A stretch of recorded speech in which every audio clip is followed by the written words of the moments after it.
Suara saya terdengar dengan jelas ya? Apakah Dengar, Pak. putus-putus? Jelas, Pak. Jelas Dengar, ya? Pak. Jelas. Oh, Oscar datang. Baik, pada minggu kelima ini ada sedikit evaluasi dari kuis besar yang sudah dikerjakan.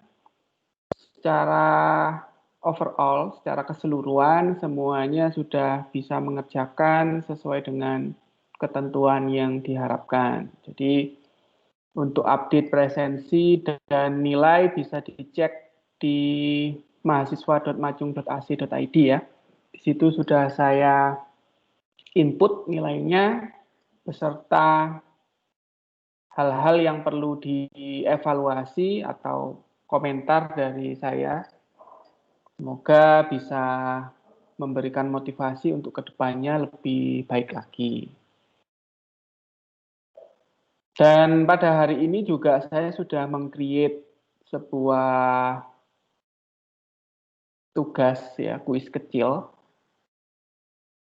Kemudian nanti kalian bisa upload tugasnya seperti biasa di tab assignment itu.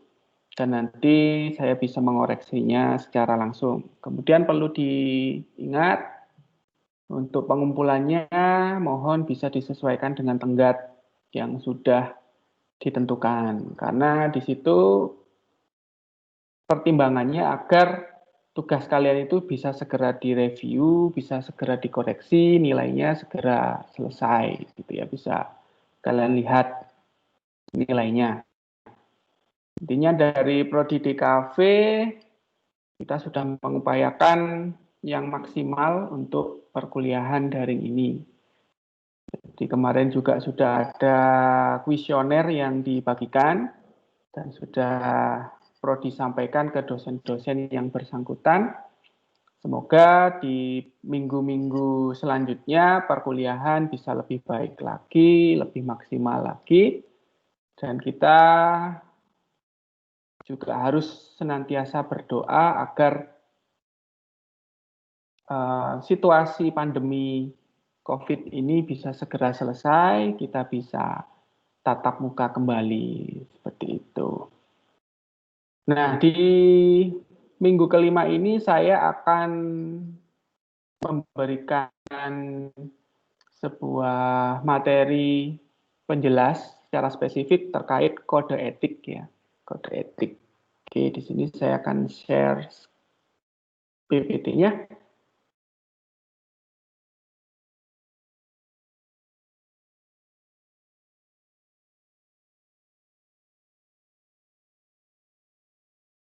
Nah, apakah sudah kelihatan PPT saya? Kelihatan, Pak. Sudah kelihatan, Pak. Ya, baik. Jadi di sini saya akan memberikan sebuah materi berhubungan dengan kode etik, walaupun kemarin kalian juga sudah belajar banyak ya dari tugas yang diberikan sebelumnya. Sudah ada handout dan lain sebagainya. Intinya kode etik itu adalah kumpulan-kumpulan etika yang terjaring dalam sebuah asosiasi profesi. Jadi ketika kalian nanti memilih profesi tertentu, ya misalnya profesi berhubungan dengan bidang di kafe, itu nanti pasti ada asosiasinya ketika profesi itu dikatakan profesional ya. Seperti profesi desain grafis atau di kafe itu ada asosiasinya. Kalau di Indonesia namanya ADGI gitu. Kemudian ada IDEA dan lain sebagainya. Jadi nanti tergantung asosiasi mana yang nantinya akan kalian pilih untuk menaungi profesi kalian. Intinya kode etik itu adalah untuk memandu seseorang yang terkait di dalamnya, ya, yaitu profesi itu. Jadi bagaimana nantinya ketika melakukan pekerjaan, di situ bisa tahu bagaimana dan apa yang tidak boleh dilakukan di profesi tersebut. Karena ketika itu ada hal yang menyimpang dari profesi itu nantinya akan mendiskreditkan profesi kita, yang dampaknya bisa dirasakan oleh orang yang tergabung dalam asosiasi tersebut.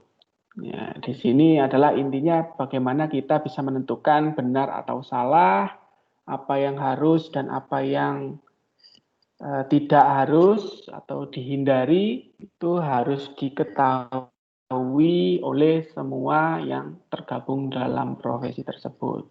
Intinya kode etik itu meliputi tentang sistem norma ya.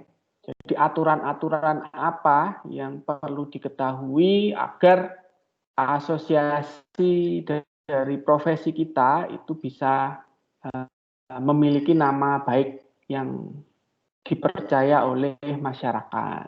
Karena ketika profesi kita itu dipercaya ya, dan diakui keberadaannya, itu akan membantu kita dalam pekerjaan, karir kita akan lancar, kita punya banyak pekerjaan, kita bisa dipercaya oleh pemerintah, kliennya bisa banyak, dan lain sebagainya, karena memang kita menjunjung tinggi kode etik yang ada di asosiasi yang kita pilih tadi.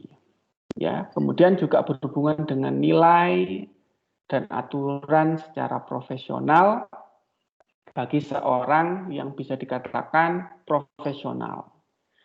Jadi desainer itu kan macam-macam ya, ada desainer yang pemula, desainer yang masih, karena biar masyarakat itu tidak bingung menyeleksi kita sebagai orang yang ada di profesi tersebut, maka ada standarisasinya. Salah satunya adalah bagaimana seorang yang tergabung dalam asosiasi tersebut bisa mencapai yang namanya profesional, ya, profesional, desainer profesional. Nah, itu. Nah, desain profesional kemarin kan kalian sudah tahu definisi dari apa itu profesional. Profesional itu adalah ketika seseorang itu dikatakan ahli. Nah, ketika dikatakan ahli, kalau di negara kita, itu sudah diatur di SKKNI. Ya. SKKNI itu adalah standar kerja yang sudah diatur oleh pemerintah untuk memberikan informasi kepada masyarakat luas kompetensi seperti apa, keahlian apa yang harus dimiliki oleh seorang desainer profesional. Itu sudah tertuang di pasal-pasal yang sudah disahkan oleh Kementerian Tenaga Kerja ya. Bisa dicek di materi di kelas ini ya, sudah ada di MS Team. Selanjutnya, nah kita lihat di sini ada kode etik. Kode etik itu terlahir dari sebuah asosiasi profesi. Kalau berhubungan dengan desain itu ada ADGI, ada ADPI, ada IDEA, ada HDI, HDMI, dan lain sebagainya. Saya tidak membahas satu persatu, tapi di sini saya ingin menginformasikan bahwa saya tergabung di member ADGI, khususnya di ADGI Chapter Malang. Jadi ada asosiasi itu ada asosiasi yang sifatnya sebagai induknya, ya, pusat lah istilahnya itu di Jakarta, yang ADGI ini, dan ada yang ini ya anaknya lah istilahnya. Jadi ada di chapter-chapter. Di ADGI itu ada ADGI Chapter Malang, dan saya tergabung di sana. Intinya kalian kemarin juga sudah tahu informasi tentang asosiasi ADGI ya khususnya. Intinya di situ peran asosiasi adalah bagaimana orang yang tergabung di asosiasi tersebut itu memiliki budaya yang baik. Ya, budaya apa itu? Ya, budaya integritas, objektivitas, kemudian bagaimana ada budaya yang menjunjung tinggi terkait kerahasiaan. Ya. Dan ada kompetensi. Kompetensi itu harus diketahui standarnya itu seperti apa. Ya. Itu juga harus dipelajari dengan baik. Nah, selanjutnya di sini saya akan memberikan informasi detail terkait budaya integritas. Ya, tadi kan kita sudah tahu salah satu unsur dalam kode etik secara general itu ada unsur budaya integritas. Apa itu budaya integritas? Jadi ketika kalian menjalani profesi desain, khususnya desain grafis, kalian harus punya budaya integritas. Apa itu? Ya, salah satunya desainer itu harus jujur, gitu ya. Penuh kehati-hatian, tidak ngawur lah istilahnya, ya main comot sini, comot sana, sehingga ada kasus kontroversial. Seperti mungkin ada yang sempat tahu ada kontroversial terkait brandingnya Lumajang. Ya. Nah, itu salah satu hal yang ada kasus di salah satunya di integritas. Maka dari itu, bagaimana ketika kalian nanti itu membuat sebuah desain, kalian itu bisa menunjukkan prosesnya dengan baik. Sehingga terhindar dari hal-hal yang tidak diinginkan. Dianggap misalnya plagiat. Nah, ketika kalian itu jujur, memenuhi sesuai dengan prosedur desain yang sudah kalian ketahui tadi, itu pasti kalian bisa menjelaskan ketika ada kasus yang mengangkat nama kalian ke publik. Ya, seperti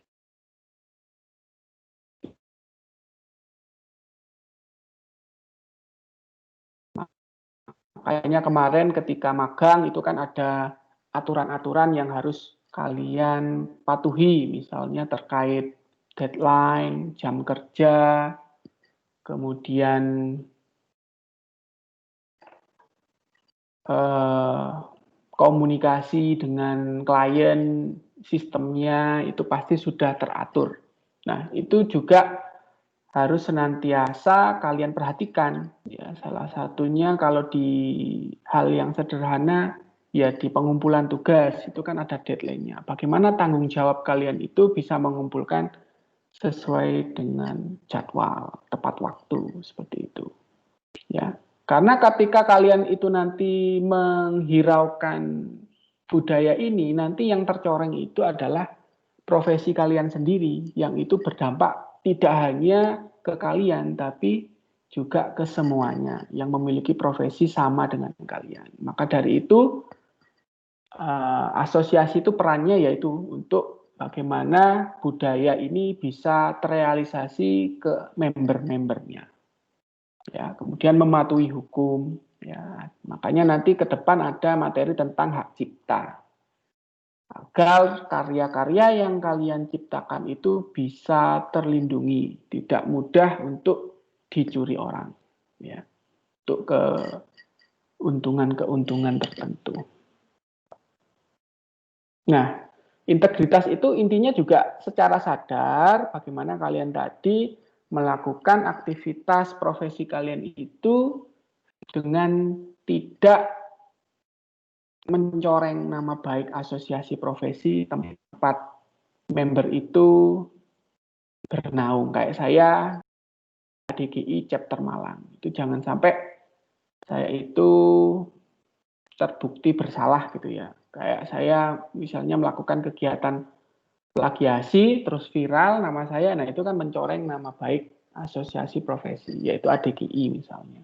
Nah, oleh sebab itu Saya minta nanti ke depannya ketika kalian sudah lulus dan mengambil profesi sebagai seorang desain grafis, kalian harus menjunjung tinggi terkait kode etik. Nah, kedua yaitu adalah budaya objektivitas. Ya, bagaimana seorang desainer itu harus menunjukkan sikap profesionalismenya. Kemarin kalian sudah tahu ya pemahaman tentang mental profesionalisme di level yang tertinggi, ya, di level yang capaian kalian terakhir, dan kalian senantiasa dalam prosesnya itu selalu mengejar ke level-level yang lebih tinggi, yaitu upgrade diri untuk memastikan standar mutu kalian itu up to date ya, tidak out to date ya, gitu. Kemudian kalian bisa secara objektif mengkomunikasikan proses desain kalian. Ya, karena proses pembuatan karya desain itu kan tidak seperti sulap ya, tidak instan, ada prosesnya. Nah, itu tanggung jawab kalian adalah bagaimana kalian bisa mengkomunikasikan proses kalian dalam penciptaan sebuah karya itu secara baik. Ya, jadi tahapan-tahapannya itu tahu seperti apa yang benar. Ya, ketika benar pasti hasilnya juga benar, gitu ya. Makanya nanti di kuis kecil hari ini itu ada pertanyaan yang meminta kalian untuk bisa mendeskripsikan dan menjelaskan tentang tahapan desain. Nah, itu sudah ada handout-nya, kalian bisa pelajari. Dan handout itu sudah secara resmi oleh Kemenparekraf diterbitkan. Ya, jadi itu bisa jadi acuan secara profesional oleh orang yang memiliki profesi di bidang DKV. Gitu. Kemudian ketiga, kerahasiaan. Ya, kenapa rahasia itu penting dan tidak boleh tersebarluaskan? Ya, itu nanti akan merugikan salah satu pihak.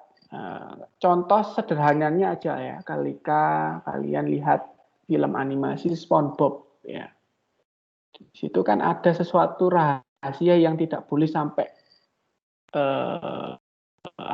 sampai diketahui oleh banyak orang, yaitu resep rahasia Krabby Patty itu ya. Nah, itu kan sangat penting. Dan kalian dalam pekerjaan, dalam profesi kalian, pasti kalian akan bertemu dengan klien-klien. Dan klien itu sudah percaya kepada kalian dan menyampaikan rahasia-rahasia perusahaan kepada kalian untuk dibantu ya yang tepat usahanya dia biar semakin sukses. Nah, oleh karena itu kan harus transparan klien kepada kalian. Jadi rahasianya semua disampaikan ke klien gitu. Nah, tugas kalian adalah bagaimana kalian bisa mengkeep rahasia itu untuk tidak disebarluaskan. Karena ketika disebarluaskan itu akan berpotensi merugikan klien kalian. Seperti itu. Kecuali memang ada anjuran untuk harus dibuat transparan ya. Karena sudah disepakati oleh hukum atau profesi. Itu boleh. Nah, itu perlu diperhatikan. Nah, selanjutnya, kompetensi. Nah, kalian kan sudah saya share SKKNI 2018, ya, kompetensi DKV. Itu kalian bisa dilihat pasal-pasal apa aja yang harus kalian kuasai ketika ingin ingin dikatakan profesional dan siap bersaing secara kompetitif dengan desainer lainnya.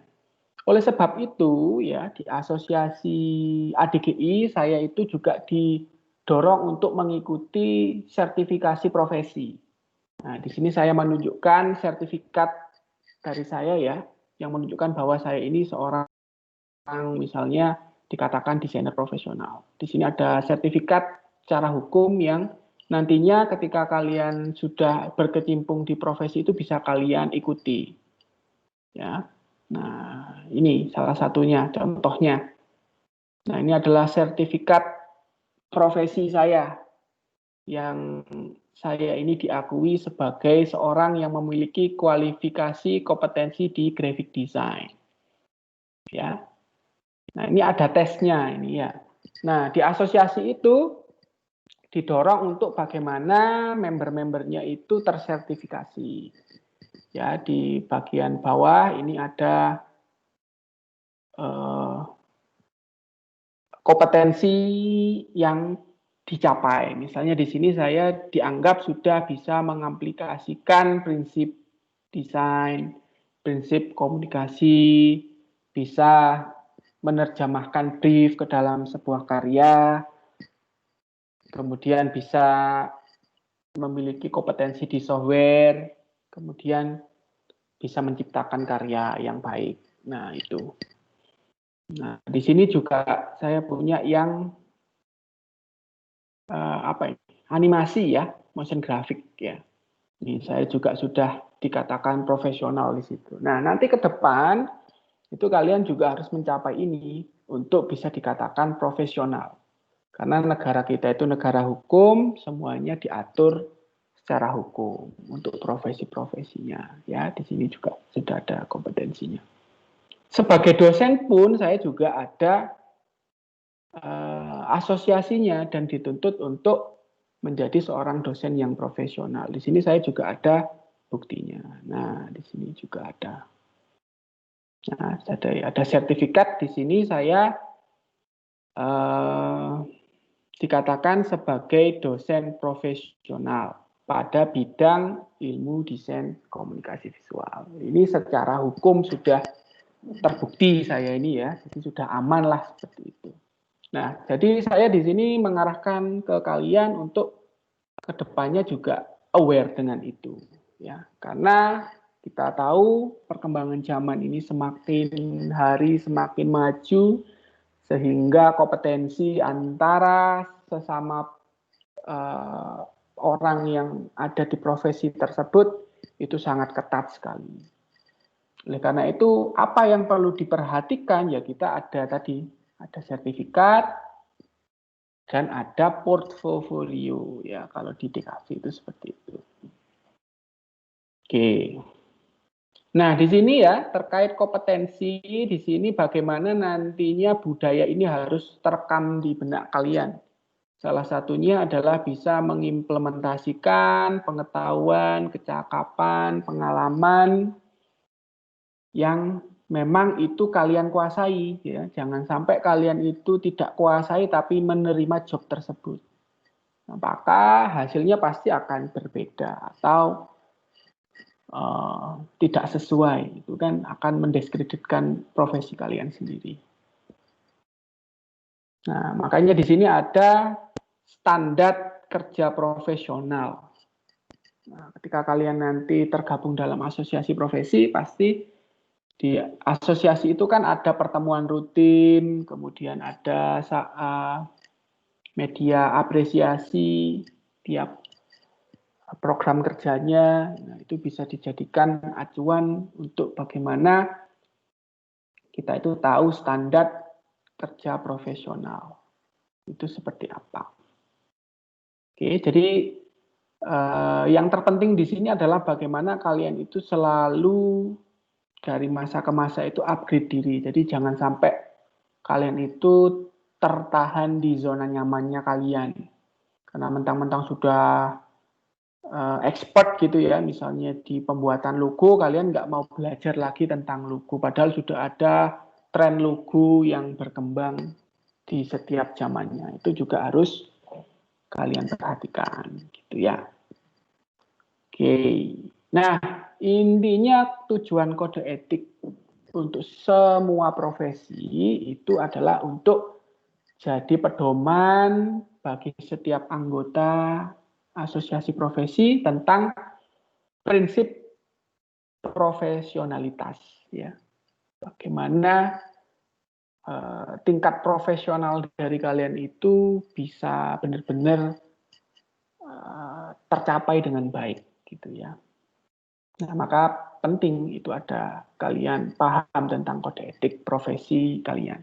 Kemudian juga sebagai kontrol sosial. Karena kalau profesi ini tidak terkontrol, misalnya profesi dokter gitu ya, tidak ada kode etiknya, ya bisa ada kejadian malpraktek. Apalagi kalau kalian lihat di berita itu ketika dokter itu melakukan kegiatan yang menyimpang, itu bisa dicabut profesinya, apa ya. Jadi dia tidak bisa melakukan praktek lagi sebagai dokter. Nah, dan yang mengeluarkan itu ya dari asosiasi profesi dokter. Begitu juga dengan di DKV atau desain. Itu ketika terbukti kalian melakukan plagiasi ya dan menang lomba dan kalian ternyata terbukti plagiasi. Kalian akan dikeluarkan dari asosiasi dan sudah di blacklist dari berbagai pekerjaan yang berhubungan dengan desain. Maka harus hati-hati ya. Mulai sekarang kalian harus aware ya, di panduan, di handout itu kalian tahu apa yang perlu dihindari, apa yang harus dilakukan itu dijelaskan secara lengkap di handout yang saya lampirkan. Jadi bisa kalian baca, tidak sebatas untuk keperluan kuis kecil ini aja. Itu. Oke, kemudian di sini juga untuk menjaga keutuhan asosiasi ya. Ketika kode etik ini diterapkan dengan baik, ya kan kita sesama desainer itu bisa saling kolaborasi ya, utuh gitu ya, tidak saling menjatuhkan karena semua memegang kode etik gitu ya. Selanjutnya ada yaitu untuk meningkatkan budaya tadi, budaya integritas, objektivitas, kompetensi ya, itu. Kemudian di sini yang terpenting adalah bagaimana tanggung jawab itu juga harus dijunjung tinggi dan mengalahkan hak-hak untuk kepentingan pribadi. Jadi harus mendahulukan kewajiban profesinya. Ya kayak dokter itu kalau ada orang sakit walaupun tengah malam yang sifatnya darurat kan ya harus ditolong. Kayak bidan juga kalau ada orang yang mau melahirkan kan, orang melahirkan kan tidak tahu kapan ini ya mau melahirkan atau tidak. Makanya tengah malam pun dilayani oleh seorang bidan. Nah, begitu juga dengan profesi kalian, bagaimana kewajiban profesi kalian itu bisa kalian junjung tinggi, mengesampingkan kepentingan pribadi kalian. Seperti itu.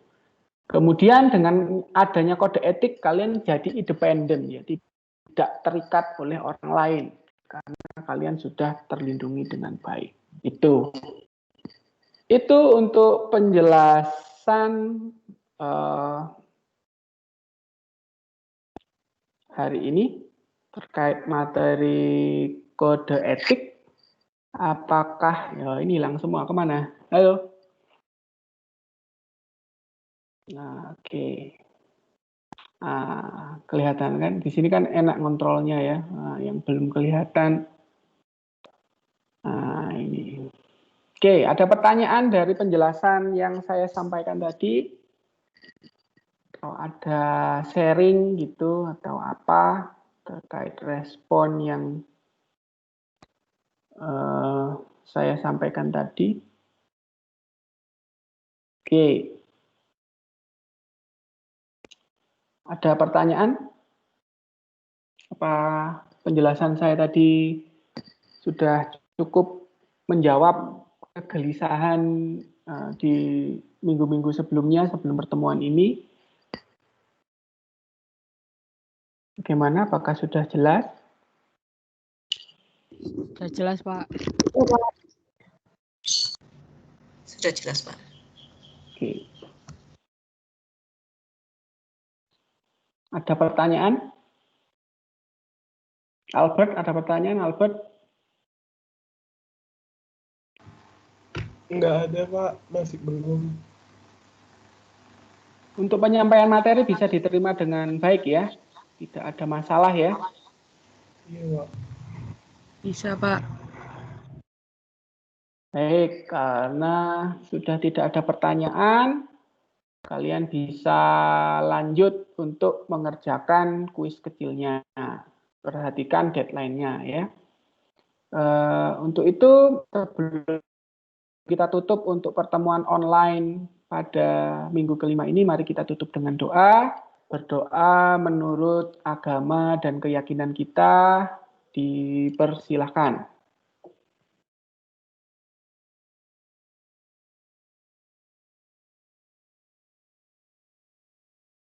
Selesai? Akhir kata dari saya untuk hari ini. Wassalamualaikum warahmatullahi wabarakatuh. Selamat siang. Siang, Pak. Terima kasih Pak Sultan. Siang, Pak. Siang, Pak. Ya. Makasih. Ya. Siang, Pak. Makasih.